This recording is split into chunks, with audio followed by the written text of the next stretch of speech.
So I saw Speed 2. Charlie, you saw Caddyshack 2. And then I saw Saturday Night Steve, Fever 2, better known as Staying Alive. Tyler, you saw Caddyshack as well?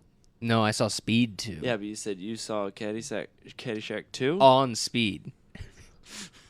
2. I saw Caddyshack 2 on Speed 2. Okay. So it's an even. So we both did all of it. Yeah, exactly. Okay. And then you saw Staying Alive, Yes. Steve, which is not what you're going to be doing hopped up on Speed.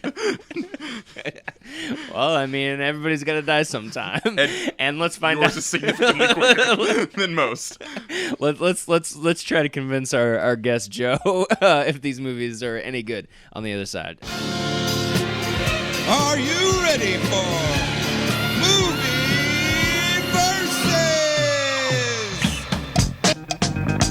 Welcome to Movie Versus, the podcast where we pin two terrible movies in an all-out battle for the best of the worst. Here are your hosts, Tyler Lamb, Charlie Pixley, and Steve Janik. All on Movie Versus!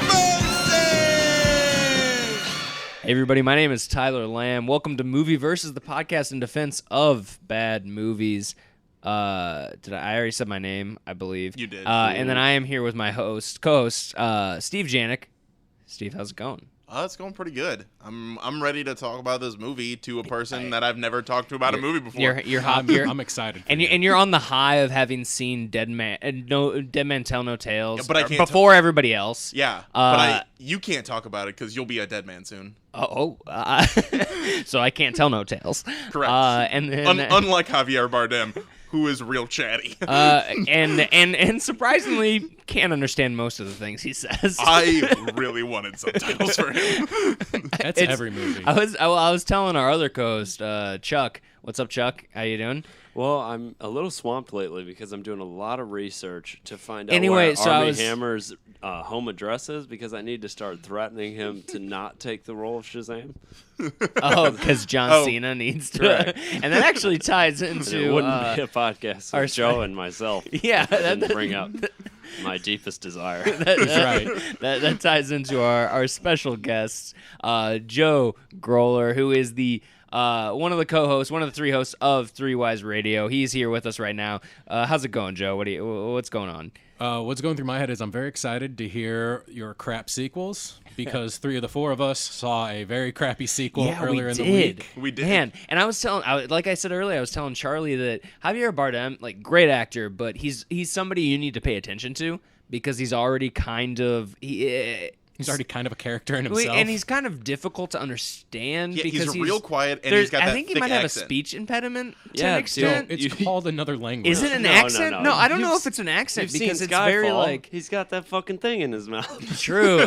No, I mean, I think But- it's one part really thick accent, and then another part he's just a real quiet talker. and then like that mixed with any like this character in Dead, like a Dead foreign Men Tell Jeff No Bridges. Tales. Yeah, That's how hard it would be exactly. to understand. Well, it's like there's these like sound effects. Yeah, with they like his reverb his voice. and it makes it almost impossible to understand anything he says. It's I mean it was rough, to say the least. That movie. I fell asleep. I almost fell asleep. There was a point where I thought that I missed a line of dialogue because I didn't know what was going on. Then 5 minutes later, I still had no idea what was going on. I turned to Steve and I just went, "What the fuck is happening?" And he looked at me and said, "I have no idea." And so that was about the time that Javier Bardem died and was so angry at Jack Sparrow that his entire crew became undead, and I still do not quite understand what happened there. They rode into an area and then became undead because reasons. My only thought throes is of that it passion, was a dude. place called the Devil's Triangle, so them crashing there, they were cursed by the devil. Although that was never explained if that was the No, case. why should it be? But anyway, this is not a Dead Men Tell No Tales podcast. It is going to That's be our other podcast. yeah. Where we exclusively review that movie Well, and over and over again. And that podcast is called Dead Men Tell No Tales Nights. where we use our seductive voices. How long during this podcast have you been waiting to use that specific joke? I mean, about 5 seconds when I made the thing about this Dead not Men being Tell No Tales After Dark. one of the two. We interchange. Anyway, I saw Speed 2. Charlie, you saw Caddyshack 2, and then Steve, you saw Staying Alive, which spoiler alert, is actually on Hulu, They all so die. I didn't have to pay for it at really? all. Yeah, I watched Saturday Night Fever on Hulu because I was like, I haven't seen that in a while, so I'm gonna get the whole thing. And after watching it, it just immediately like queued up Staying Alive, and I was like, all right, we're in there. This is doing the work for me. I'm just gonna sit back and. Anyway, what we do on this podcast is we try to make bad movies sound good to somebody who has not seen them. And in this case, Joe, you have not seen any of these summer blockbuster sequels that nobody asked for, is how you put the theme. That's exactly how I put the theme, because Pirates of the Caribbean was coming out. And No one asked for it, but they knew what we wanted. Yes, exactly. And in that case, we've got 3 movies that are shells of their former, I'll debate on one of them, but former glorious first installments. So, with that being said, Glorious is the sequel to Glory, right? Yeah, that's sure, another yeah. summer blockbuster that nobody asked for. Did they bring back Matthew Broderick and Denzel for it? Why wouldn't they? Okay. Please tell me they both made it through that movie because I can't remember. No spoilers. I don't know. I've never seen Glory. I didn't even know it was a movie until 5 seconds I've ago. seen parts of it in high school. I was gonna say you didn't go through like junior high social Ever. studies. I never went through junior high, Steve. You know this about me. Yeah, I'm sorry. I forgot. Joe, you're the judge, jury, and executioner here on this podcast, this episode. So after however many minutes, I'm going to hand the reins. I'm going to hand over the reins to you. You start asking the questions. You let us know what you want to hear about our movies. All right, so first I want to hear a brief summary from all of you. And you have to start the summary with picking up after blank whatever. You have to tell me the time that has passed between the first 2 movies, whether or not they even stay that there is a time. Because any good sequel starts with picking up 1 year after whatever, yada, yada, yada. Mm-hmm. That's how all good, bad sequels take off, in my personal opinion. All right. So we'll do this, and we'll go in order with leaving out the climax first. Ooh. Okay. I cannot leave out the climate. No. Steve is known for not being able to leave. So we'll get through about halfway. Okay, give me about half of it, and then we're gonna go back through again. Okay. Kind of. So follow along, basically. All right. And just a basic plot summary without that, okay. and then we'll get into more details as we go along. All right, I think we're pretty seasoned in giving basic plot summaries. Yeah. Okay, who do you want first? We're going to go in order of release. So Steve gets the pleasure of going first. Okay, so I guess I'm Very in nice. 1983. It is 1980. Wow, you did research. Well, you already did more research than any of us have ever done. Take me through what is Okay. Staying Alive. I think my Medea viewings count as somewhat research, just not intentional. Fair enough. Precognitive research. So my movie, it's 1983, 6 years later, and That's like now 1984 and now plus 5 years. yeah, Oh shit. now Tony Manero is in New York and he's trying to make it as a dancer in Broadway, like on stage. why. It's because he loves the dance. Okay. Like he loved the traditional, like he was just kind of doing the dance disco to kind of escape in the first movie, but he realizes that he truly does like the dance, so he expands it from just disco dancing, and he's doing tap and classical. He's taking all the classes and stuff. He wants fame. He wants to live forever. Yes. And stop it. So he's doing that, and he's dating one of the girls that he's trying to currently working part-time at a dance studio as well as bartending and waiting tables, but he's also constantly going out trying to doing auditions for dance stuff, and he's dating one of the girls that he works with at the dance studio. That's a good idea. Yes. That always ends well. I know dancers that actually do that all the time. Yeah. Some of them listen to this cast. Hi, guys. You all sleep with each other. Continue. What? hot take. Air horn. That listen to our cast? Yeah. Oh, sweet. Yes. Yeah, actually, Joe gets a lot of emails from people who listen to our cast who are dancers. So one day he goes to see a production that she's in, and he kind of gets caught up by the dancing of the lead in that production. Cats. Yes, and Angelicals goes out for a part that they're doing in whatever show they're putting on next, and so it kind of becomes a weird love triangle with him being drawn to the lead of this thing And Paris. and then the other girl that he's currently with, because she's currently in the I guess the chorus line, or I don't know what the term is. He's trying It's to not be the the chorus lead. line because that's more singing. Right. He's trying to be Cats. the lead of Hair, right? Yes. Okay. No, stop it. So Dreams he's do kind of come caught true. in between these two girls and what he wants out of the relationships and his career as he's trying to make it big, and he realizes that if he puts in the work, he can go for the lead in this production. So it's all about that, and then What that's is the production? Is that actually ever mentioned? yes, the production is Satan's Alley. Ooh. Great. I was trying to hold off on that. That is a bomb drop. That is Yeah. ooh. That's going to raise other questions I have for later. So, Don't worry, because the last quarter of this film is the production. Nice. So I have man. plenty of things. I for hear you. Satan's Great. Alley, and I think of one word: seduction. all right. You are not wrong. It's now 1988. No one wanted a sequel to Caddyshack. Or if they did, they wanted back the Well, original tough No, actors. shit. Chevy Chase wanted a sequel so that he could get another paycheck. Basically. Hey, the groundhog was back. And he wanted another paycheck. But we don't I- even know I if the don't- puppeteer was the same puppeteer. It definitely wasn't I mean- the same looking groundhog. He was all right.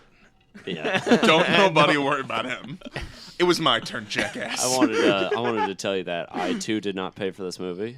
Good. I looked for. I it hope on- that no one paid I looked for any for of it the on movies. YouTube, and it took up a quarter of the top left-hand screen, and the rest of the screen consisted of a rotating 3D star field the entire time to throw off the YouTube scanning to tell if it's Yeah. a copyrighted material. Someone went through a lot of trouble for Caddyshack, too. You also Put that you up. also watched it at 1.5 speed, and then sometimes at 2 times speed. So I flew through this movie, is what you're telling me. I finished it in 45 minutes. You're behind It's a in 3-hour pacing right movie. now, because I'm going to be honest.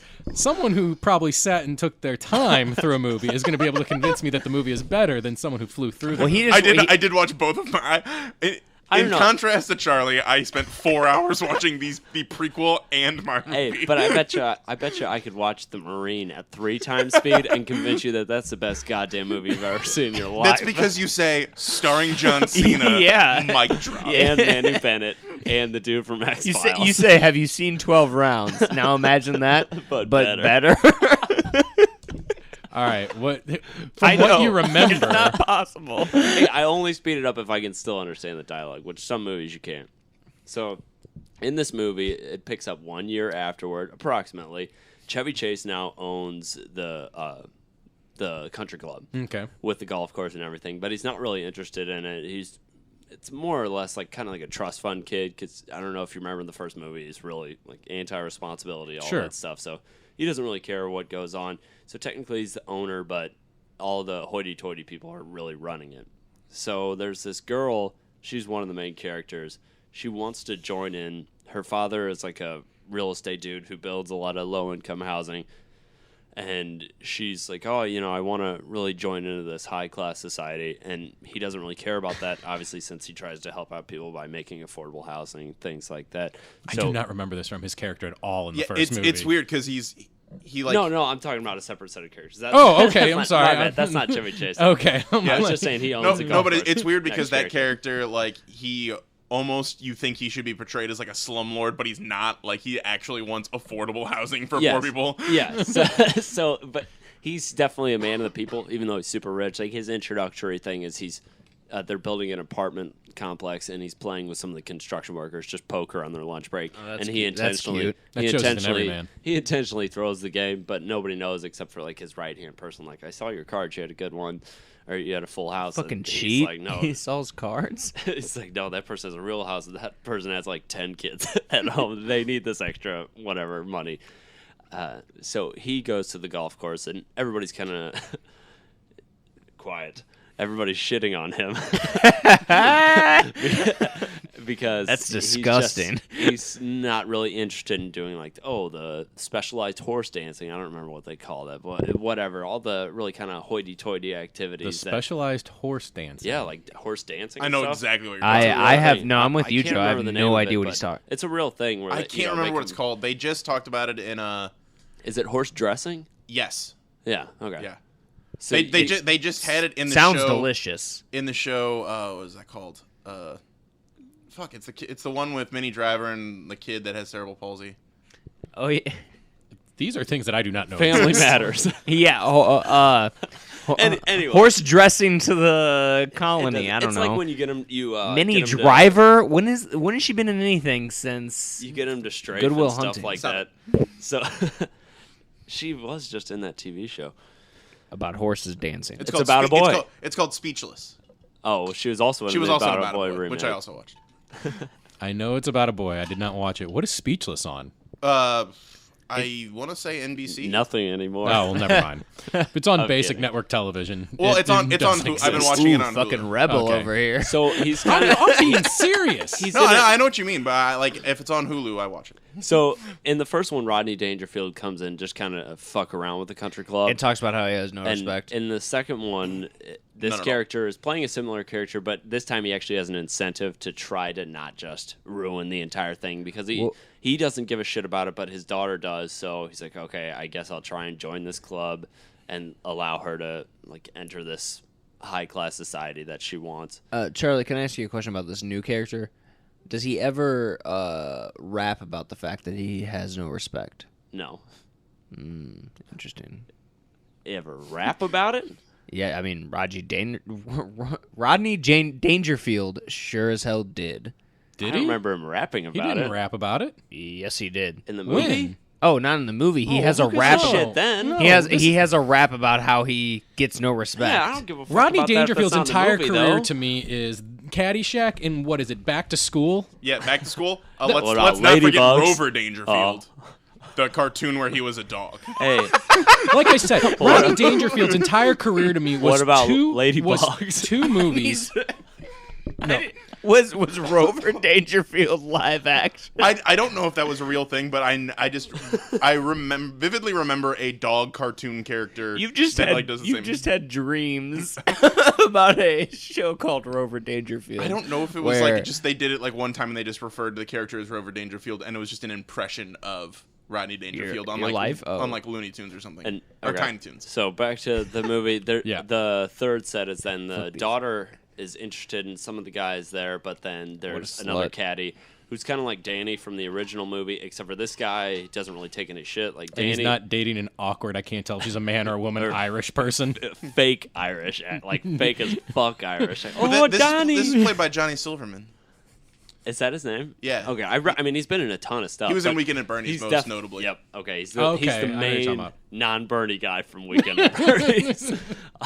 Not Andrew McDonald. He doesn't really take shit. Like he only is a caddy for one scene, I believe, and he gets fired. Then he just does his own shit to get him back, essentially.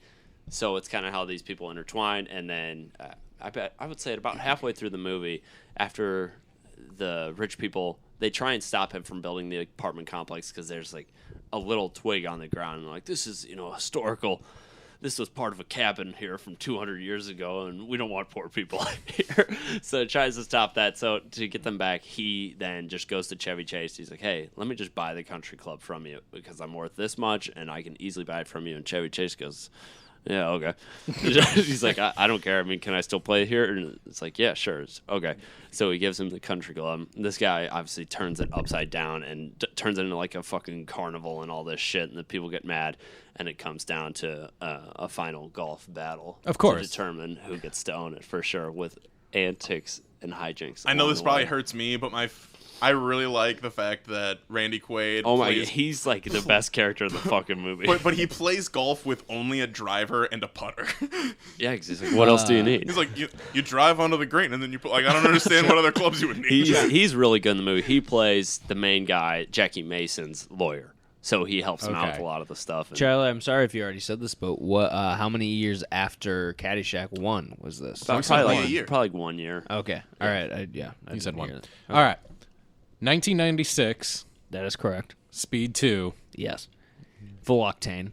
Full octane. All I know is that Keanu Reeves turned down the sequel. Mm-hmm. Oh, because it was too good for him. And he knew it. And Willem Dafoe is the bad guy. Did not turn down the sequel. No one wanted him to because just his face in the trailer. Same director of Speed 1. So, that's a shame. Everybody came back but Keanu, so who's the asshole? Well, isn't it called Full Throttle? No, Cruise it's Control. called Cruise Control, dude. Yeah. So, I'm sorry. I don't know how many years. That's I would almost say the opposite. I would guess. I would guess maybe around a year and a half after Speed 1. So we start out with Sandra Bullock learning how to taking her normal driver's license test. So she was a bus driver. She's taking a normal driver's license test. And we got intercuts of Alex, who is her FBI boyfriend, on a motorcycle doing a high-speed chase to get a bad guy. Okay. I will say that she wasn't the bus driver. No, she wasn't. In it, she was forced to do it. She was taking the bus because her license got revoked. Yes. For speeding. Yes. The only reason she got basically told to drive. That makes more sense. Because the guy got shot, didn't he? I think the last cast somebody said that she was the bus driver. So she was driving the bus, but she wasn't the hired bus driver. All right, that makes sense. Okay. Anyway, all this legalese. So she apparently thinks that Alex is just some like beach bicycle cop. And then she finds out, she's like, what the fuck, you're like on in Pacific Blue with Mario Lopez? Actually, exactly like that. They reference that. She says, oh my god, I thought you were a bicycle cop like in Pacific Blue with Mario Lopez. What the fuck? And he's probably not, because he would have been referred to as Slater at this point. Hey, but, continue. It's Mario, you uncultured fuck. Shit, I'm just going to hang up the mic. And but she's like, yo, you're an FBI agent, just like my ex-boyfriend. He's like, sorry, babe. But hey, I bought these cruise tickets. Let's do it. And she's like, that doesn't make up for anything, but yeah, okay, I'll go because it's free cruise tickets. Man, you don't have to stay next to each other. Yeah, and then they're on this cruise boat and they go into the room, and I'm just going to point at this one specific line real quick, because they walk into the room, and he's like, yeah, I know, I hope you like it. And she's like, yeah, that's good. And he's like, yeah, I mean, I hope the room's big enough and everything. And she goes, I mean, yeah, no, it's fine. That size doesn't matter to me. Dang. Got it. Okay. Air horn plays. He then proceeded to wait until they got to international waters and threw her overboard off the back of the boat. And then, we've got intercuts of Willem Dafoe kind of doing his Dafoe thing. He's got leeches lying around in bottles. He's got, a box that has a... Now, is he just like a psychopathic guy that we can tell from the start, or is he convincing other people on the ship that maybe he's a waiter or a cook, or is he under... quote unquote cover, or is it just like, oh, here's a creepy guy in a back room in a boat who's been here the entire time? Well, the thing is, he looks like Willem Dafoe, so I think he's always a creepy guy. But he goes on. Tongue. Norman Osborn is a beautiful man. He goes on to the Spider-Man. Don't tell Harry. Exactly. I think that he goes onto the boat under the guise of a professional golf player. But Alex, which every time I want to say this guy's name, I think of Alex Cross just because he's a FBI agent. But Alex is like, oh, the guy over here who's a professional golf player. The final golf match is on TV right now, and he hasn't even looked at it once. And Sandra Bullock, are you doing Willem Dafoe right there? No, he's doing the other guy doing Willem Dafoe. And Sandra Bullock's like, well, then let's go arrest him, you fucking asshole. Like, who cares? But anyway, He's got, bottles of leeches. He's got golf clubs that pull off, and they've got like fiber optic cables in them. And he's got a box that has a label on it that says fiber optics. No, it says fiber optic converter. So but he doesn't have any fiber optics. I don't know why I brought that along. He plugs in the old cables. He's got 2 laptops. He downloads the map of the blueprint of the ship. I thought he had blueprint 3. And then he goes into he kills the captain. He's like, I'm the captain now to the crew. The crew. And then they're like, well, okay, you got control of the ship. What's your plan now? And he's like, crashing the ship. And kind of accurate. And then he's just like, peace out. And he takes Sandra Bullock with him.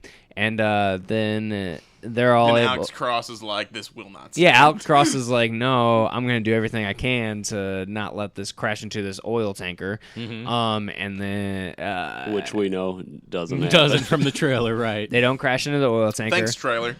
And there's this whole final scene of going into this marina with a bunch of. We saw in trailer. I don't want to give it the climax, but it's all of that. And his reasoning, I'll give Willem Dafoe's reasoning. He was a computer. Nerd. He was a computer. No, he. It was '96. We didn't know how computers work. Yeah, I mean, it was right after Sandra Bullock was in the net.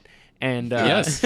and she actually was sucked into the computer by Willem Dafoe. No, you are mixing so many movies right now. No, Willem Dafoe created the autopilot for the ship. Okay. But he got sick with some ambiguous cancer, maybe, or something. That's why he has the leeches to kind of. He's bloodletting himself. Mr. Dafoe. Gotcha. Yeah. You have stage 4 ambiguous cancer. I mean, I'm shocked, actually. It is cancer. I'm shocked because it's 1996. We're still in, like, it would have been AIDS, I thought. At this point. No, like, they don't. You know what I'm saying? Like, it's the 90s. Yeah, cancer wasn't the sexy disease. I guess so. I guess but it makes more sense. But cancer's the disease of no fault. Well, they don't specifically. He true. never says the disease, and I guess it would make more sense for AIDS because he got sick and they fired him. And Dafoe, like, it might have been too believable. You apologize to Mr. Dafoe. Yeah, because he listens to this podcast. No, he got sick with this disease, and they fired him. So he's like, okay, fuck you guys. I'm taking over your ship, and I'm fucking all you guys up and stealing all your jewels because they had like precious jewels on the ship. Okay. Yeah. I mean, might as well at that point. Fuck it. Still got a few hours before it hits the marina. Let's go back to Satan's Alley. With the ship. Yeah. Take me through the rest of Saturday. Staying Alive. Okay, so after he realized he is talking with the girl that he's been dating. Said about love it. interest, yes. Yes. So he's like, I think I can do it. He's like, this guy's not very good. Will you help me learn her routine so that I can get in? Throughout this entire thing, it's been kind of like an off and on with both girls, and at this point, he's no longer on with the lead, and he's back with the girl that he was with before because he realizes that just because the other girl is flashy and exciting and British. Wait, so you mean not only were all the dancers sleeping together, the dancers were cheating on each other with other dancers.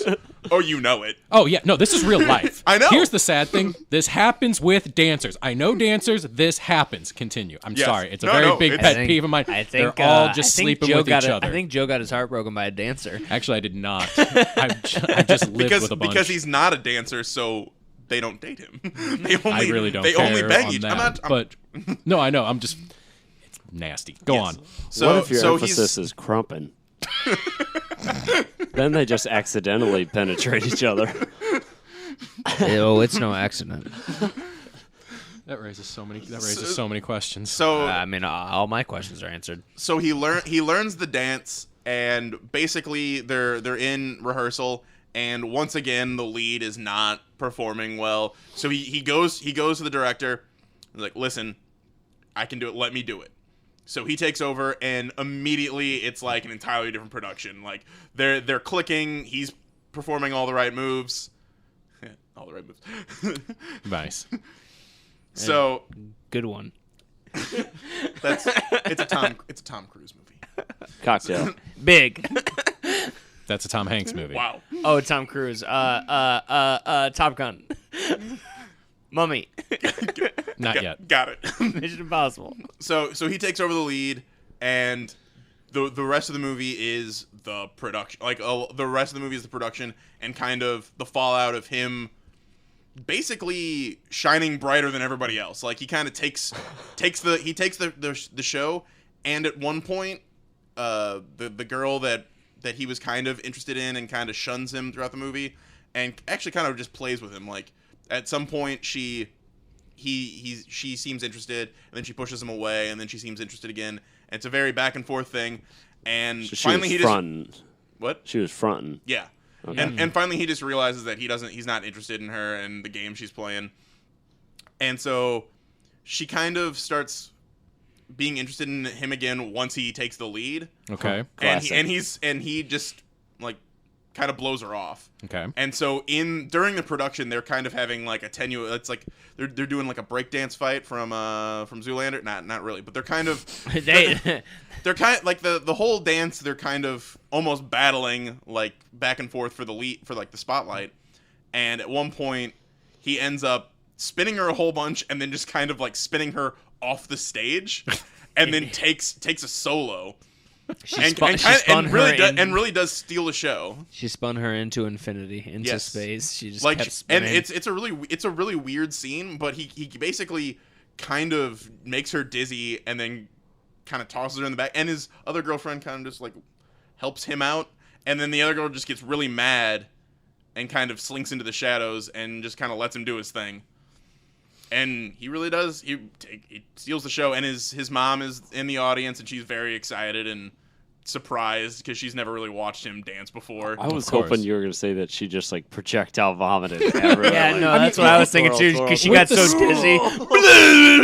Yeah, with the spinning, it sounds like we're entering like airplane territory almost, Yes. where It takes off. Every now, yeah, Well, every 'cause now and then the like camera it's would like cut to her. It's like a carry spin, so he's kind of got her in a position. Oh, so there was where just he's- blood coming down? No, he's Carrie. the center. She He's gets the her center. first period. And so she's having a much more difficult time with the spin because Everybody's she's throwing further to the tampons at edge. her. So she's getting dizzier than he is because he's in a position to mitigate the dizziness. Gotcha. Yeah, see, I imagined every now and then the camera would cut to her and she's just still spinning. No, it's like he's at Post-credits the center and holding her, and he's got her head like angled out. So him spinning makes it Yeah. way worse for her.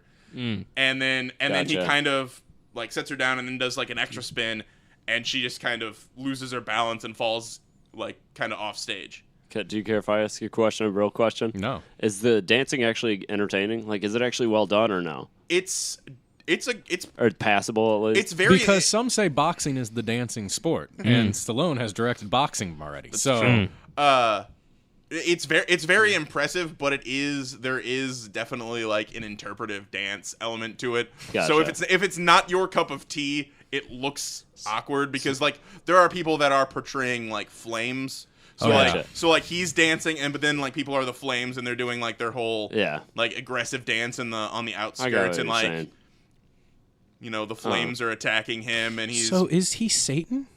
no, they're basically he's kind of in hell, and then at the end they're on like a pneumatic lift and they like reach heaven. Are they? So they like escape hell through It's like through a really dance and love. bad Dante's Inferno. It's exactly Okay. Dante's Inferno. Okay. so they are staying alive. Correct. Ooh, thank God.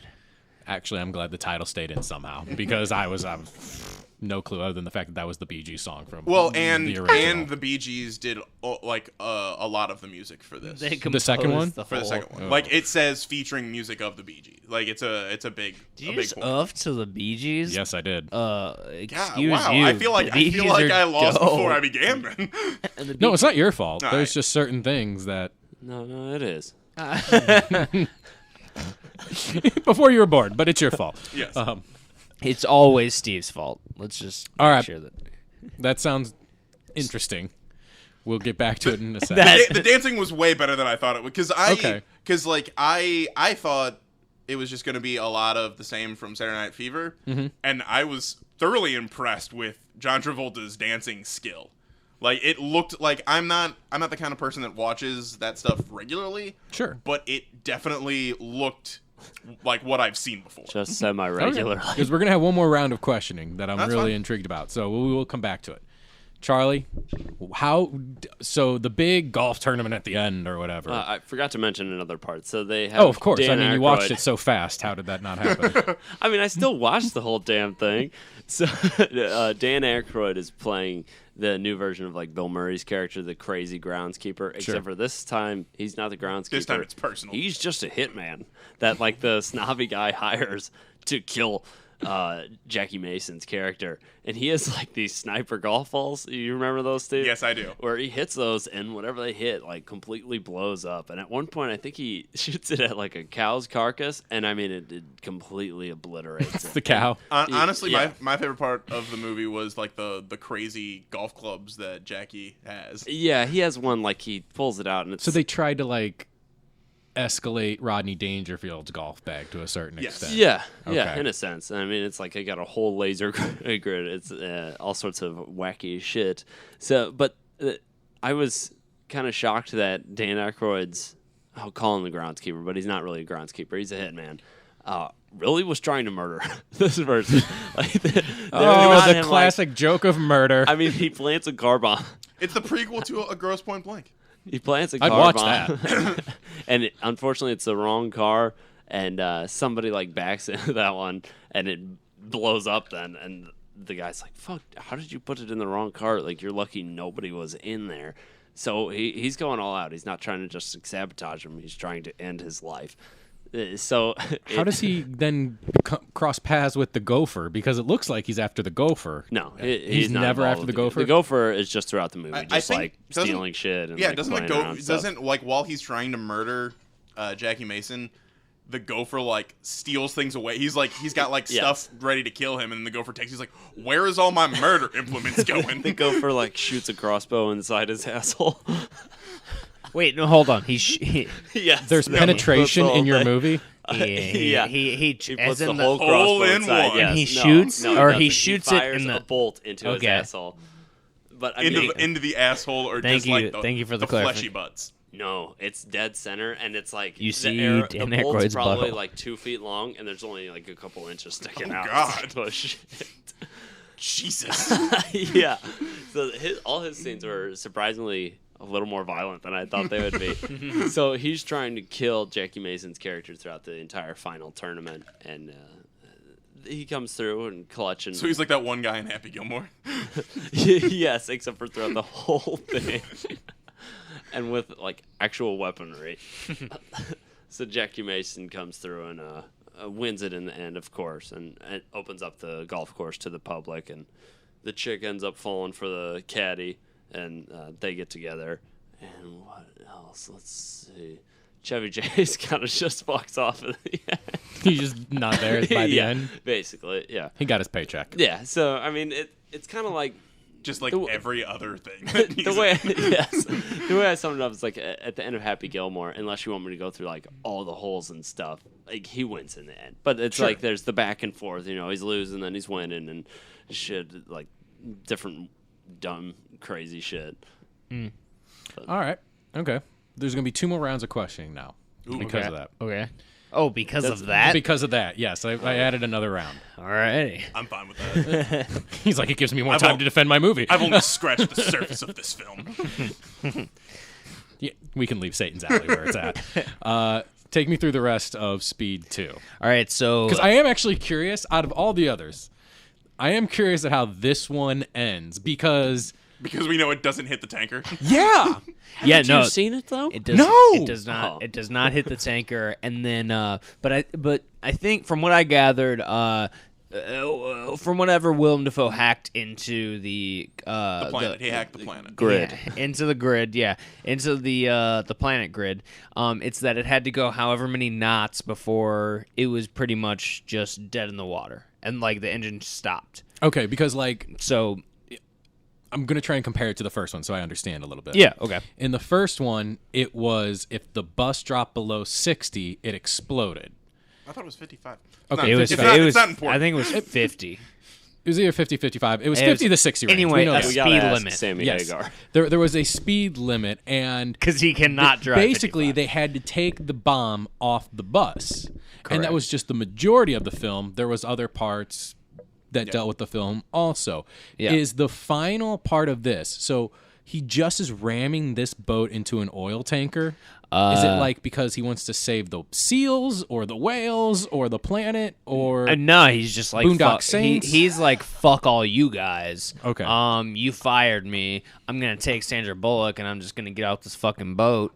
And Steve. What I do was you- just gonna say, I'm pretty sure he was trying to like ruin their reputation, like basically cause like a Carnival Cruise ExxonMobil situation. sort of situation, like ruin their Oh, yeah, public. Carnival Cruise was based off of this movie. I believe it was BP is what you were looking for, by the way. that's one. Yeah, so Sorry, they- no, I was thinking Exxon Valdez. So they and he- then Carnival's the one where the Screw boat that. sank and the captain bailed first. well, Fuck I mean, in this this shit. movie, the captain gets killed real early, and he's like, "It's funny. I thought that the captain always went down with the ship."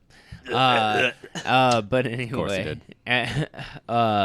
So I think he has it like rigged to drive this amount of knots to go until it stops, and in that it's kind of like overcompensation. So it like will go into this oil tanker regardless. Mm-hmm.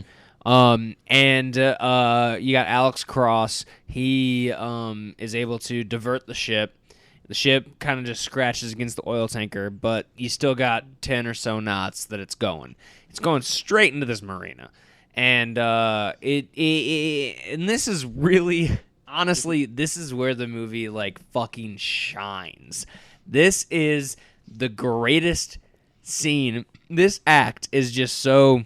Now, are you saying this because you're trying to convince me, or do you honestly I've believe? seen You'll parts, never know. I've No, seen parts of the scene. I If it's what I honestly- think he's thinking about, and it's I pretty honestly fucking cool. believe it because, we got this boat is just going full force and they can't fucking stop it. And it's at a marina, everybody's just sitting there with this one boat. It's Eating the name of cans the of Pringles. this name of the boat is Banana, and they're just like fishing, and there's another boat. Everybody's just sitting there. I mean, and they're like, we can't stop. And they tap the side of one boat and it just explodes. Of course. And then they hit another boat. It doesn't explode, but it like goes into another boat, and then like That boat explodes? No. Okay. And That'd then be really funny. And then they're like driving into the Oh, dock. Spectre boats. And there's a kid that's like looking out the window, and he's like, "Mommy, a big boat." And she's like, "Yeah, honey, there's a lot of boats." And then the guy selling the counter's like, "Man, your kid's so smart recognizing them boats." And the kid's like, a dick. Yeah, no, and the kid's like, "It's coming." And I'm like, "Oh shit, this is the Poltergeist kid." And they finally realize, I guess they just look up, I don't know, but they see this huge ass fucking boat. That's right, Charlie. It was ass fucking. No, I know what scene you're talking about because I think I've seen this part. And she's like, "Oh shit!" And they get him out of the way. This boat just like goes through, and it's funny because the not the captain, but kind of I guess he's the navigator or something. He's First mate. He's Scottish, of course. And he's like the So whole he's time. an engineer. The whole time he's just yelling like how many knots are left, and at this point he's the only one in the quarters. Like, I mean, I think Alex. He's just and- yelling to himself? Yeah, Or he's is like, it's just he's so like 5 ingrained knots in your brain that you just do it anyway, I guess. And they get to 0, and he's like, 0 knots. And Falls over. I mean, there's a point where there's just a car driving through, and it's like honking at everybody, and it just drives straight into the side of the, like, I mean, the boat's coming this way, and the car is going this way. It's like, It's like, what the fuck? What were you doing? You didn't look. No, I mean, this whole scene, and you got the guy that's like, "Man, I just bought a condo here." That guy, I want to say, is in the first one. Is I he? want to say he just bought a car or something and it gets smacked by the bus. Oh, because I he's- remember seeing like a very similar scene like that in the trailer. I want to say there's a scene in the first one where that wouldn't doubt it. same guy, and it's a different thing. He's in $10 if it's a car, it's a Jeep. He's in a boat, and he's like, "What the fuck? I just bought a condo here." And then Alex gets in, and he's like, "Hey, we need to track them down." And he's like, "What are you talking?" He's like, "I'm a cop." And he's like, "What? I don't care. What are you doing?" He's like, "I'm an LAPD." And he's like, "This is the Caribbean." and he's like, and So Alex, this man was the voice of sanity. He's what you're telling me. And Alex just jumps in the boat and throttles, and he's like, "What the fuck are you doing?"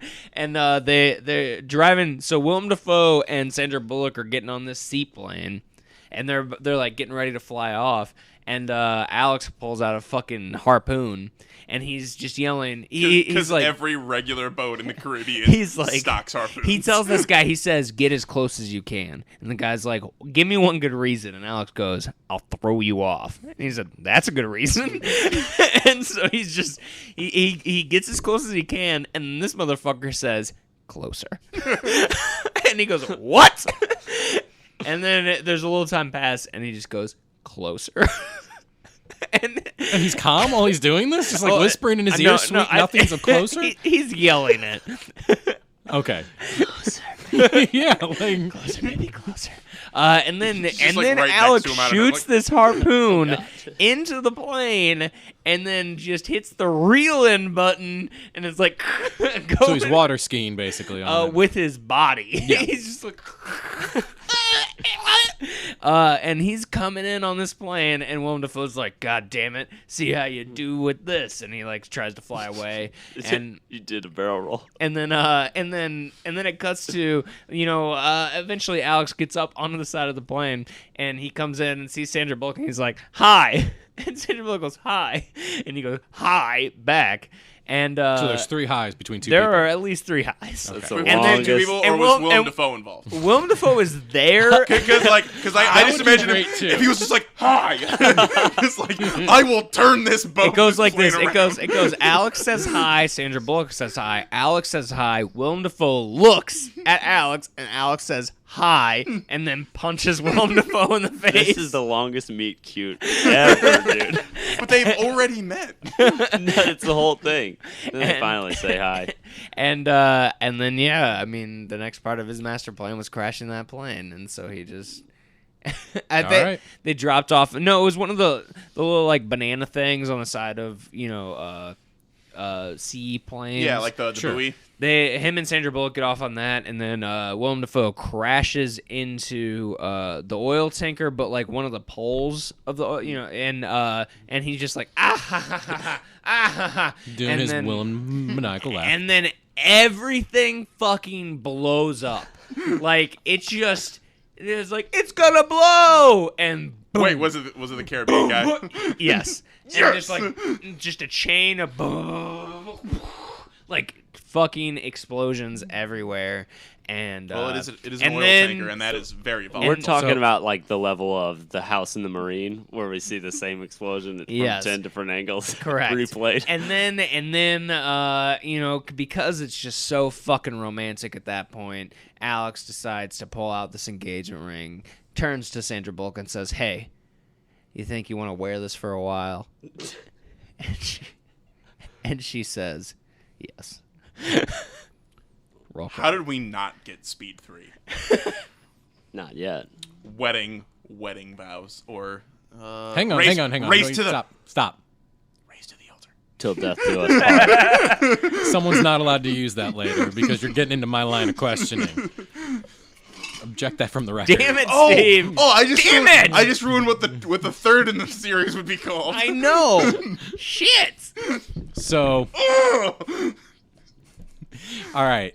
So, other than the main character, because we know for the most part there's John Travolta, Chevy Chase, and Sandra Bullock. And I'm not counting the Caribbean guy because I'm not for certain he's a returning character. And then you got the one hang on. that's like, how Are can there this happen ever- on our honeymoon? Are there any other people who are returning characters in your movies? The only returning character is John Travolta's mother, Okay. and there's a really good scene of him going back and talking to her, and he's actually realizes, because since he's been ignoring the girl that he was dating for this new girl, he goes back and talks to his mom and apologizes for the attitude, and he realizes that he's been kind of a jerk, and he apologizes for the attitude he had when he was younger, when he was a jerk then too. And his mom's like, "Listen, don't apologize for who you were. It got you to who you are now, and it may not have been great but you've learned from it. Don't apologize for it. Just keep moving forward. Well, And it was like a really good scene where she kind of don't apologize. You don't have anything to apologize to me for. Just keep moving forward. Is there anyone else besides Chevy Chase at all? No. No, none. Well, other than the groundhog. Okay, I guess. Sure. Okay. Shit. Is there anyone in Speed 2? As far as I know, no, there is not. Other than Sandra Bullock, there's nobody else that All right. returns. So then you have to keep at least all those characters. All Hang the on. returning characters? Yes. Okay. And I'm setting my timer. Oh, Oh, God. shit. We got time limit. God damn it. Yep, there's an elevator pitch. Everyone knows that every good franchise at least needs a good trilogy. Of course. So what your job is right now, elevator pitch. And I'm giving you a long elevator ride. 90 seconds. Pitch me the third installment in your franchises. Starting with Steve. Oh, God damn it. And go. So in the third movie, it's called Till Death Do Us Part, and he's now married to the girl that he was dating in the third one, and they are now a force in the dancing world, and it's about them putting on their own production and finding new people to kind of push forward their legacy. And they're now beyond just the dancing. They're choreographing. They're writing their own Broadway production, and it's about them not breaking up as they kind of live the finality of their dreams. I'm not going to ruin that for you, but I'm pretty sure that was the Look Who's Talking franchise. Yeah, that's fine. What do you think he gets any and all of his inspiration? I'm not quite sure. Okay. No, it's literally all of Look Who's Talking. Anything you want to add? You got a little time. The mom's still alive. All right, good. Gotta have a grandma. All right, that's fair. Charlie, pitch me the third installment in the Caddyshack franchise. Sure. So the movie opens up with Chevy Chase watching that movie and going, wow, that sounds like a piece of shit. I'm going to do anything else to keep myself entertained. He picks up a copy of L. Ron Hubbard's Dianetics. I was going to say that one. I feel like I wasted my elevator. He's perfected the game of golf.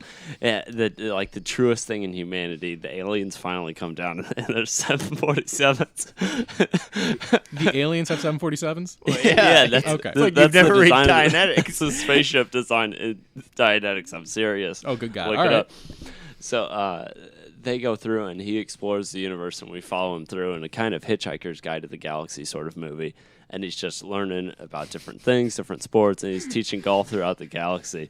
And once he comes back, he's forever changed that he can't really live the rest of his life because what am I at time? You got another. He can't live the rest of his life because he's so well recognized because he is really rich and stuff that he has to change himself. So he goes through and does a reverse skin bleaching and So wait, is it de-ages Chevy himself, Chase and playing he Chevy becomes Chase? Tiger Woods. So it's the origin story of Tiger Woods. And how he goes through, and he's obviously a known cheater. You also and just that's whitewashed Tiger Woods in this film. But No, continue. I didn't. No, I blackwashed Chevy Chase. You dick. I get a few bonus seconds for that, and it goes through because Chevy Chase is a known cheater in Caddyshack, so it leads all the way through the end of his breakup with Elon, whatever her name is, that Musk. Tiger Woods is married Elon to. Musk. And that's a tragic ending. So all this space travel and stuff to then just end on a heartbreak. And we're still calling it Caddyshack 3? Okay. I like how you said that. Even you were like, fuck. Yep. No, because that makes it fucking funnier to just call it Caddyshack 3. All right. Tyler, sadly you're at a disadvantage on. because you can't use the wedding plot. Sorry, Wait, I can't use a wedding plot at the all? way you're like, No, you can't use Till Death Do Us Part or Oh, whatever. fair That's- enough. Try not Fine. to laugh. Or you can't use a race to the altar, basically, is what I'm saying. Fine. Because that was I already know planned. what mine is. All right, give me the third installment in the Speed franchise. Oh, am I on timer? And Okay, so Speed 3, Honeymoon Hijack, high is in all caps, because they are in a plane to their honeymoon. Billy Crystal hijacks this plane because his daughter got cancer thanks to the pilot. And they are trying. That's not how cancer works. Blood cancer. Yeah, exactly. Thank you, Charlie. And so Billy Crystal is getting back at this whole plane, and he's like, you know what? I'm gonna put snakes on this plane. and a bomb. And so he's got a snake bomb And I'll host on the this Oscars plane. one more time. I swear to fucking God. That's his final. That is his final threat. He's this plane is over the Atlantic Ocean. Has Alex been replaced with Samuel L. Jackson? No, Alex is still Alex. Whoever plays Alex. Sandra Bullock just takes her badassery to the top. She's Miss Congeniality times 10, and she's punching people. She takes Billy Crystal to the ground, and she's just kicking ass, taking names, winning awards for beauty. She's still not congenial. Speed 3, honeymoon, high. Jack. When you said hijack with the capitalized high, I thought it was going to be like Jamaica or something. Just like highest. Okay. That's where they're going. Sure. Well, the original script to the movie we never got to see, Gladiator 2, did have Russell Crowe's character time traveling. Well, he's the greatest actor of all time. That's fucking awesome. This is And that not, movie would've those proved are it. not the weirdest sequel pitches Would he I've have ever met up heard. with Paul Walker? Not quite sure, but no, I'm dead serious. And in the original Gladiator script, there was like a whole olive oil advertising campaign that he was going to be on billboards and But stuff too. that's like historically accurate. To a certain extent, sure. They were going to take it a step further. Oh, okay. And So commercials. yeah. So those are not the wackiest things. But based on everything... Sorry, those aren't the wackiest things. Just because Russell Crowe time traveling. Yes. All right, fair enough. And also... the movie where we live in a world where movie 43 exists, so Unfortunately, that's what I'm saying. What about inappropriate comedy? What was it called? it was inappropriate comedy. Hey, yeah. the Emoji Movie's dropping soon. Heyo. Yeah, one of us is gonna fucking see that piece of shit. It's like Russian roulette. Yeah, basically. It is. You're all praying you It don't have really to. is. So, all right, I've heard enough, and I'm going to basically decide a winner. He said, "I've heard enough." Based on the installments and Charlie, you're disqualified because you didn't watch your movie at normal speed. Well, you must disqualify all of our podcasts. Yeah, and honestly, you're gonna have to disqualify me because my movie was the same setup of in the upper left-hand corner with a galaxy, stars floating in the background, and it was preset to at least 2 times speed, so I did not have to speed it up. It was instead of 2 hours long. It was. That boat was going really fast. Damn it, that's what I was gonna say. To be honest, though, I will not set it to the point where I can't understand dialogue because then I feel like that's cheating. If it's just like I have to be able to understand what they're saying. So sometimes I'd slow it back down depending on which characters are in the scene. Okay. Just saying. I don't want you to think I'm like. I'm totally cool if you No, want to don't worry. disqualify me. I just want to make sure I'm not questioning- seeing like a No one's cheap questioning your integrity. Okay. Cheap ass. I'm watching movies on YouTube. No one wants to think I'm a cheap ass. Yeah. ass. I mean cheap as in like cheater. Like Okay. man, that's fucking cheap. Not money wise.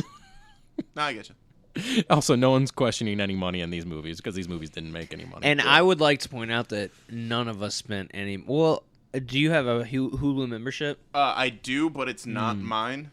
Oh, okay. Yeah, so so, yeah, you're none good. of us spent money seeing these And movies. technically, mine is an agreement that he has access to my Netflix account and I have access to his Hulu account. I think So all technically, it's about unspoken like bond. $4. It's like $4 in theory. and illegal all in of them. 50 states. cost a little bit of all of our souls.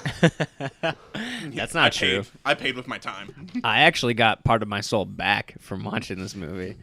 Steve, it's weird that you played yours at half speed though. Yeah, you wanted to. I didn't play it at half speed. I just watched it twice. Well, you watched it. You watched it with like the windows were in 2 separate corners, and one was a little bit behind the I other. played it in a round. So the awards go as followed. Oh, we're getting places. Yes. Okay. The place to the actual movie I want to see the most goes to Tyler. Okay. I want to see Speed 2 the most. No shit. Okay. The one I never want to see and don't ever care if I ever see, Charlie, I'm sad that goes to you. Yeah, dude. Duh. That shouldn't have existed. Steve's franchise of Saturday Night Fever, I actually am a little bit intrigued about. His sounded like the best quality movie.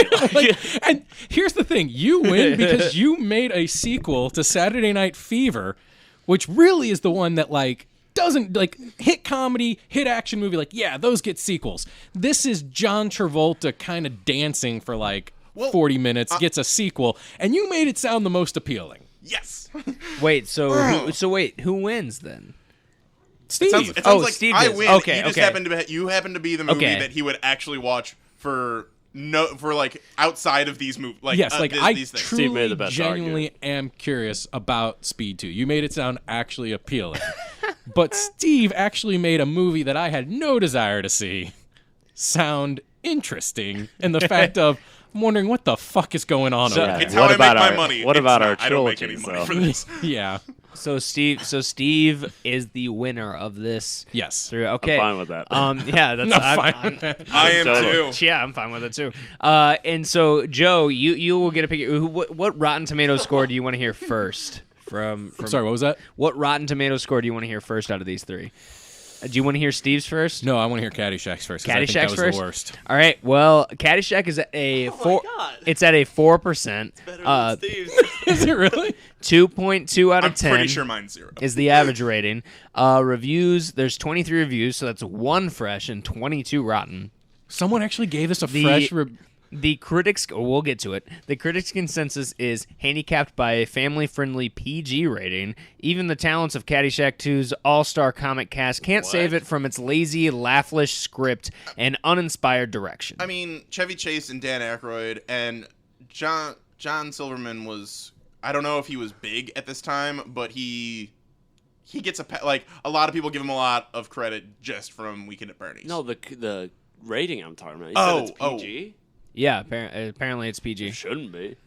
You're right on the cusp There of was no PG-13. PG-13, yeah. Oh, No. okay, you're That- right. Remember, that was also- PG-13 doesn't come around until Never 89. mind. That's fine then. Yeah, because like what was it, like Gremlins and Poltergeist are also PG. Yeah. Yes. So it's Batman, License to Kill, and Last Crusade are actually some of the first PG-13 movies. Because Randy Quaid threatens to beat the other lawyer's dog to death and like kill his family. You might have watched the movie that made the PG-13 rating. Maybe. I mean, Okay. he jumps up to me and he's like, I'll find you.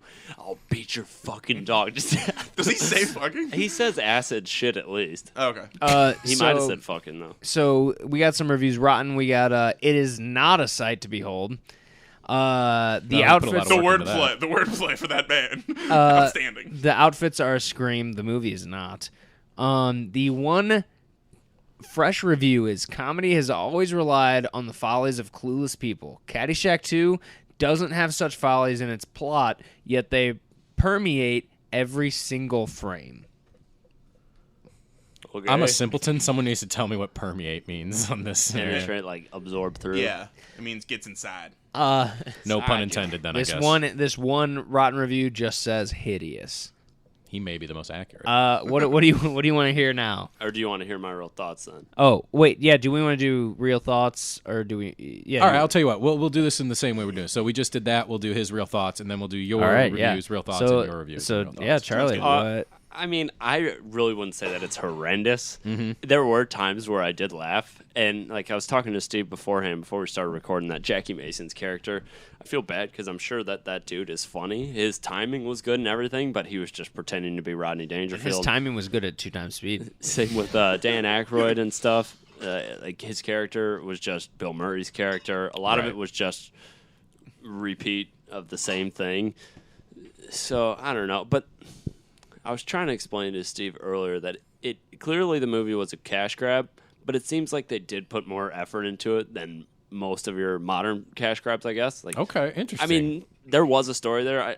It's pretty much a similar story, but as far as all the sets and the level of detail, like they said with the costumes and stuff, there were people that worked hard on this movie. At least I'm sure they were hoping that it was going to be a big sadly, hit. the script writers didn't. That was what it sounds like. They weren't terrible. It was just like any sports movie, like with that situation where, like, oh, you know, Yeah, it just felt super outsider phoned comes in and stuff Well, like I'm that. sure it's hard to follow up a movie like Caddyshack. But the characters are kind of fine, and having a character that the daughter was related. Well, obviously the daughter of the rich guy, having her kind of want to join the higher class society, and then dealing with that, and the father eventually says, "You could join them, but then you're not part of my family anymore." It wasn't a train wreck. It's just unnecessary. Gotcha.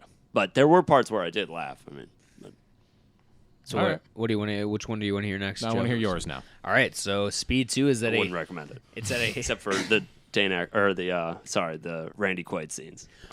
Speed 2 is at a 3% on Rotten Tomatoes with a 3.4 out of 10 average rating. 68 reviews counted, 2 fresh, 66 rotten. The consensus is Speed 2 falls far short of its predecessor thanks to laughable dialogue, thin characterization, unsurprisingly familiar plot devices, and action sequences that fail to generate any excitement. Bullshit, that last one. And I mean, we got a truly horrid sequel, an ear-splitting amusement park attraction posing as a film. Dude, that'd be a sweet amusement park attraction. Speed 2's test of patience. The fresh reviews we got. Speed 2 is the most exciting to date of this summer's big action pictures. What the fuck came out in 96? Yeah, man, that guy probably needs to take a look in the fucking mirror. Was that put up in 96? I don't was know. the internet yeah, a thing? was Rotten Tomatoes a thing in 96? I don't know, but he said go back this and summer. pull- he well, did. no, it they might have pull been. old reviews Yeah. sometimes. That's Oh, why they for do? Yeah. old ass movies, they'll Yeah. have reviews on them. Movies like this embrace goofiness with an almost sensual pleasure. And so, on a warm summer evening, do I? Wait, what? He's not on Rotten Tomatoes anymore. He's on a dating site. It's for people that like Speed 2. Yeah, no, that was Roger Ebert's review of this Are you movie. shitting me? He gave this a fresh rating. He said movies like this embrace goofiness with an almost sensual pleasure, and so on a warm summer evening, do I? Oh yeah, okay, that makes sense. Wow. I can understand that. Like, out of all these 3 movies, that's totally the one I would rather watch too. It's like, okay, this is just gonna be a stupid action movie with Willem Dafoe, and I'm just gonna enjoy it. This is a rotten review. This guy says it stays fun much longer than expected. I can see that so still it could being be fun right, for like 40%. yeah. He's like, let's not 20%. kid ourselves. It's a bad movie, but I had fun. Yeah, gotcha. and I didn't get to the point where I was like, oh, I'm done with this movie. Yeah. Until significantly further than I was anticipating. And this guy, I feel like he thinks that there are way more Speed movies than there are. He says they keep getting worse and worse and worse. So bad they didn't even make them. Yeah, so that's, I mean, my real thoughts on this movie, it was nonsensical. It was just bad. I mean, Think of the fucking concept of it. no, yeah, it's, I mean, to name a movie Speed and have it be on a fucking boat where they're just like, my God, it's coming! It'll be here soon! It's not even a speedboat. Yeah, no, it's a fucking, like, cruise. It's like the Well, they wanted to do a train originally, but Really? couldn't because of Under Siege. And Under Siege got beat him to it because Under Siege, the original, is on a boat, and Yeah. then the second one is on a train. Gotcha. I mean, it was just, it was, I mean, and Sandra Bullock, like, she isn't Under Siege the one where what's his name? Steven Seagal. Steven Seagal is like top billed and he dies in like 4 minutes. No. He survives it. Steven Seagal- And the first one's actually a great knife fight between him and Tommy Lee Jones. Like the first Under Siege is Under really Siege good. was And like one Under of those, Siege 2 like, is really bad. Yeah, Under Siege was I'll like have one of to- those first like Steven Seagal movies that It was like kind of a made pleasant him surprise. Steven Seagal. Yeah. If that makes sense. Yeah. Just thinking about him is so funny to me. Just you say Steven Seagal and he's just the punchline. He made his career off like 3 movies, and that was one of them. Yeah, and being banned from SNL. Yes. I know there's I can't remember what it is, but I know there's a movie where he's like top billed and dead in 4 minutes. Is Exit it Wounds? called Dead in 4 Minutes? No, I'll have to look at it. Cradle to the It's- Grave. No, it's one. Romeo Must Die. starring Tupac? Is that No. what Cradle to the Grave? DMX No, is Cradle Cradle to to the the Oh, Grave. it's His name is DMX, my DMX bad. and Come Steven on. Seagal, I'm pretty And sure. hella 4-wheelers. No, he's not in Cradle to the Grave. Okay. He's in But- Cradle for the Grave. Yeah, stop it. No, but I can't. But it's a plane Cradle plane 3, the movie Grave. that he's in, and he's dead within like at the very beginning. It's not I'll the have Under to Siege look it up. movies, though. I know I'll that. have to one. look Speed 3 should be on a rickshaw. I don't know. I liked. a guy Keep running. for 2 hours. You can't run under 55 miles an hour. Blows up before you even I like. Thank God it's a Kenyan pulling this, or we would have been fucked. I liked Honeymoon Hijack with Billy Crystal. Yeah. Maybe I'm biased. Anyway, I mean, oh shit, I don't even remember what I said because I was gonna say because You're saying it's just nonsensical. And yeah, I mean, it was just Sandra Bullock is the kind of I don't know. She is like a. I would say a warm breeze on a crisp summer I would say Johnny Depp is the most recent actor that kind of reminds me of her because of the fact that he just plays that same Jack Sparrow character, whereas Sandra Bullock plays that same character. Like, I mean, imagine Scared white lady. Well, imagine the only Miscongeniality. Yeah, that's what I'm really, saying. right? The only movie Yeah, that was her it big, the only thing, movie that right? it really ended up working in was Miscongeniality. So imagine that, which people, was people who love The Blind Side beg to differ. But what I'm saying she is is different in that. The thing one, though. is, Miscongeniality was in like 2000, but in Speed 2, she plays pretty much that exact same character, and it doesn't work. It's like, what are you doing? You're be like, where's the grenade? And they're like, it's in your hand, and she's like, pull it out of my hand. It's like, but in Miscongeniality, she's a FBI agent and a badass. Yes. She's like, where's the grenade? It's in your hand. Take it. It's like, okay, this doesn't work in Speed 2. Like, it works in Miscongeniality. But she's not that character in Miscongeniality. But she pretends to be it, though, right? Not really. No, she's there. Is. She's She's there kind to of stop like it from happening. Yeah, but so, like, but things still, are going down, and she's like, everybody out. In down. Miscongeniality, though, she's still kind of like a kind of awkward. What should I do? Okay, she's like awkward. I don't know. She's awkward yes, but in the thing. wouldn't be awkward about the grenade. No, yeah, I'm It'd just be saying. awkward of, like, trying to walk down. It's this weird, the, like, I see what you're saying. yeah, it's this weird. I think we're all overlooking that she's holding a fucking grenade. And doesn't know it. No, you're saying like the fish out of water. Yeah, thing. it's this forced kind of like, what do I do? Here's the thing: it worked in the first one to a certain extent. I'll say. No, yeah, Speed 1 is great. Like that movie's good. I mean, Jeff Daniels gets blown up halfway through the film. It's amazing. Yeah, I mean Keanu Reeves is in it, motherfucker. Also, Dennis Hopper. I saw 3 movies this weekend, And Dennis Hooper. and no, I saw 4 movies this weekend, and it went in this Wait, is his order. last name Hooper? It went John Wick 2, Someone else. Manchester by the Sea, No Country for Old Men, Speed 2. That's a catalog. So, like, especially going from No Country for Old Men to Speed 2, it was like, Jesus Christ. That is a different film tone. Yes. The sad part is, and this probably says something about me, I think I'd enjoy Speed. I haven't seen either one. I'm pretty sure I'd enjoy Speed 2 more than I would enjoy No Country for Old Men. I think you'd be shocked. No Country for Old Men doesn't have like any music, and it's really completely silent in moments where you're just like, I was on the edge But of I my also seat. heard it and I was has like, no catharsis. Oh, what do you mean? I know what you mean. I get what you're saying for that. Like, it doesn't resolve happily. Oh, of course. Not No, happily. it does I heard not. like it just doesn't really resolve. There's a yes and a no. Yeah, Okay. I haven't seen it doesn't, so but it does. Please don't spoil anything. It doesn't, but it does. Yeah, Don't spoil a 10-year-old movie. Yeah, I was about Yeah. to say, don't spoil A the 10-year-old Oscar 2008. winner. Yeah, the 2008 Best Picture winner, so- or 2009. All right, or whatever. we'll get to Steve here in a second, but I just Not want to quite stipulate 10 years then. we Fuck live in you an age guys. of spoilers, and people are like, "Oh, don't spoil something for me."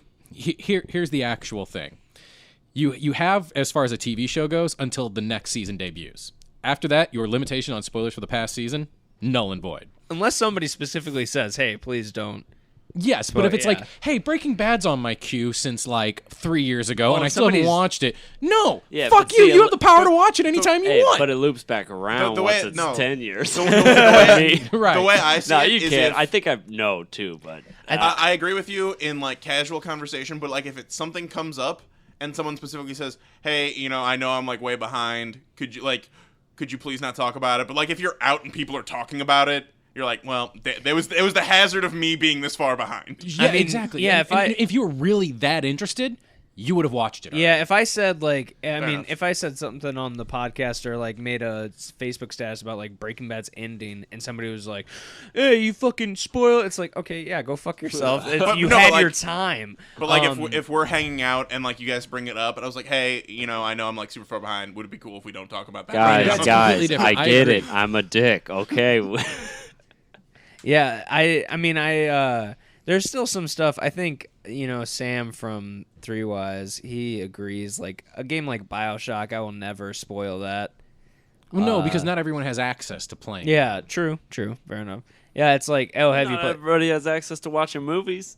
If it's on Netflix, you pretty much do in this day Nah. and age. Anyway, Is it on Steve. Netflix though? what, BioShock? No, No Country for Old Men. It's on Yes. Amazon. I know that. It was on Netflix for a while. Okay, I watched It I was on watched it Netflix. I don't know if Amazon. it currently Certainly is. is. Okay, Steve. Okay, so Steve's movie Staying Alive is at a 0% on Rotten Tomatoes with a 2.7 out of 10, 24 reviews counted. That means 24 rotten. That math doesn't check out. Critics' consensus is this sequel to Saturday Night Fever is shockingly embarrassing and unnecessary, trading the original's dramatic depth for a series of uninspired dance sequences. And then we've got reviews like, all could be forgiven if it weren't for the soulless overall slickness. A sequel with no understanding of what made its predecessor work. We'll get another Roger Ebert review here. A slick commercial cinematic jukebox, a series of self-contained song and dance sequences that could be cut apart and played forever on MTV, which is probably what will happen. I think they were wrong about that one, though. And then was this sequel really? Overestimated MTV. Yeah. Was this sequel really necessary? Nope. So like there, I kind of agree with it and I kind of don't. I think there is something to be said that it was like gratuitous music video for like BG songs at times, and those were like put together in very cheesy 80s montage sequences. But without that music, you wouldn't be able to tell by the way he walks that he's a woman's man. And he has no time to talk. But I think some of the actual things are given. That was actually pretty good. But I think some of those things are being unfairly comparing it to the first one, because the problem is that the first one. Have you watched the first one? Yeah, I've seen the first Okay. one. So the first one, at the end, it's a lot of like growing up real fast, real quick with like some things, and they deal with a lot of heavy issues really quick at the end. It all comes back to big. Yes.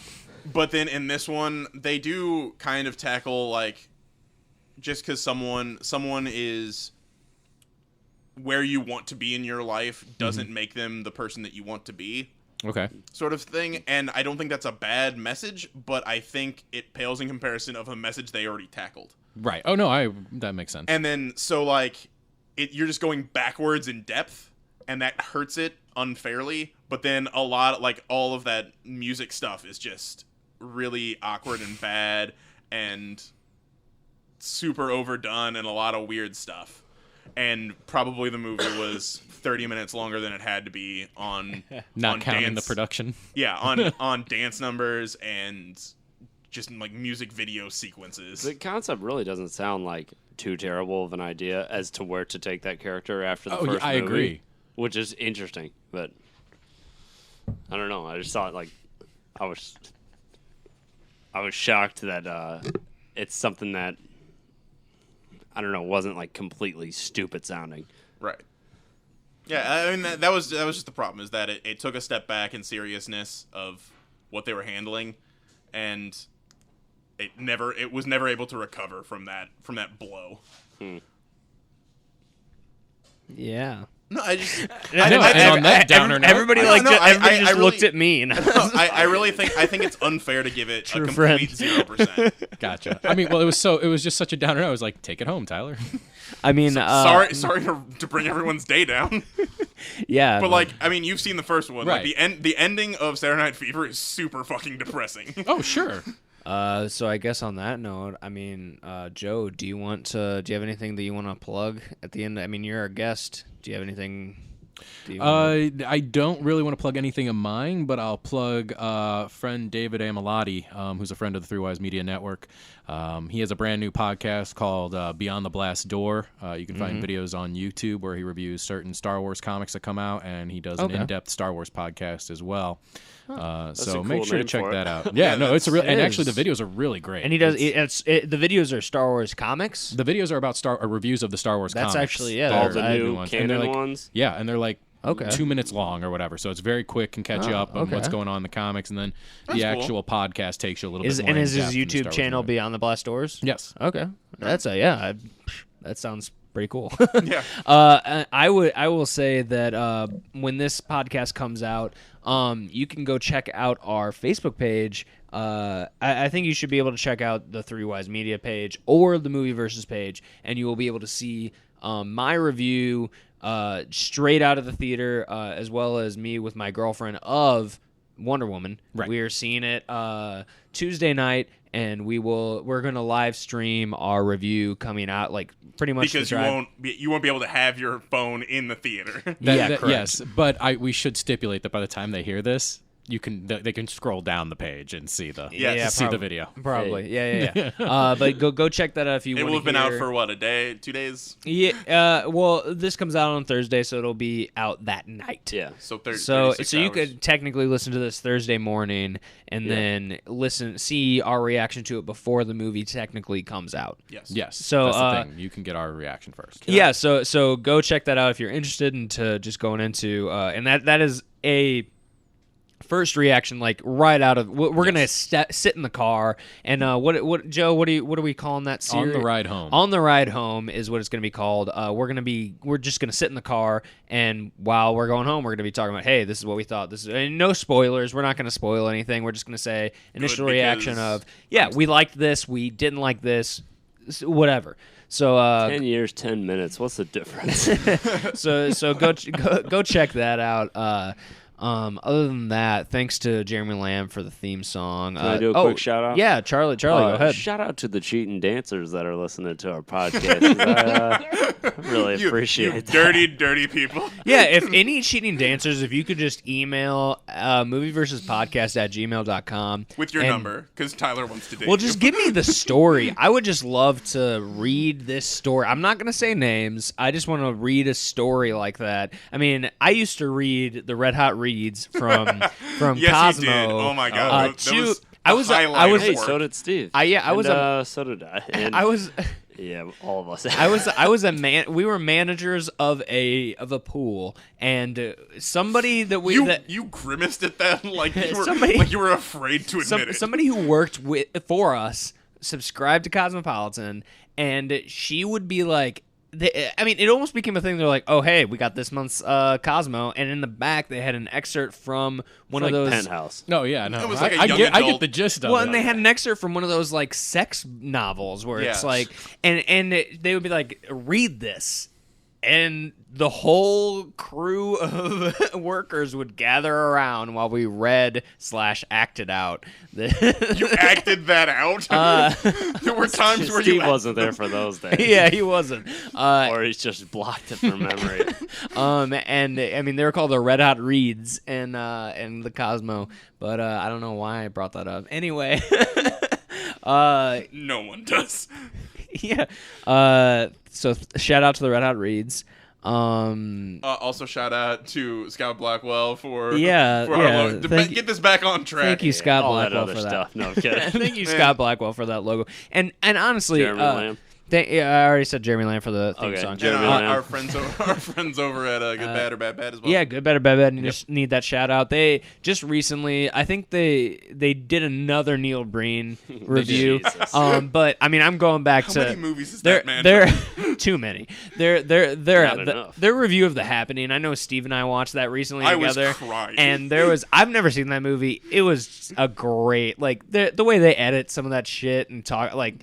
It's fucking golden. The Mark Wahlberg trying to act like he's not even trying to act like it. This old lady's like, you're planning to kill me, which they weren't, and he goes, what? No. It's like you're not convincing to what. Anyway, that whole video is great. Like, I mean, they fly by. They're like an hour long, but they still like. It seems real quick. Basically. Yeah. And so go check them out. Good or Bad Bad on YouTube. I mean, thank you, Joe, for coming by for these past podcasts. Loved and this entire I mean, this thing. is fantastic. This is a great theme. Real great. You did a lot of work, like going into this theme, research, all that stuff. You knew the years of each of our movies. Significantly more in depth than we have ever been. I mean, yeah, that's go listen to our Sexy Cousin podcast that Joe hosts called 3 Wise Radio. With Sam Pixley and Garrett Welker. Yep, Sam Pixley, Garrett Welker. So that's Charlie's older brother. I mean, shit. Wait, he's got a podcast. Charlie and I have both been on it. I'm sure Steve will probably be on it in the near future. Yeah, awesome. We've all done it. I mean, soon because of Wonder Woman. I think I'm Charlie. assuming. Yeah, Charlie's. I think Charlie does the DC movies typically. So yeah, go check that out. You guys do more like media news, movie reviews, stuff like that. They do the like, stuff that you want to hear about. Yeah, like just kind of current stuff. They do more current news, things like that. It's a much broader stroke. Yeah, they talk about Avatar, the things you want to hear. Ours never The gets, things that are coming at some point. Right. Our podcast never gets hyper specific. Ever. But yeah, so go check them out. Again, 3 Wise Radio. And like I said, thanks again to you, Joe, for coming out. Oh, and you're doing welcome. This. We gotta do it another time. Other than that, I mean, do we have anything else? Check us out on YouTube, Facebook, Twitter, at Movie Versus Podcast on the Twitter and the Facebook, 3 Wise Media on the YouTube. Thanks for sticking with us through all of this. Yeah. I mean, are we missing anything, guys? I don't think so. All right, bye. Movie Versus is a production of 3 Wise Media. For more information, check us out on Facebook.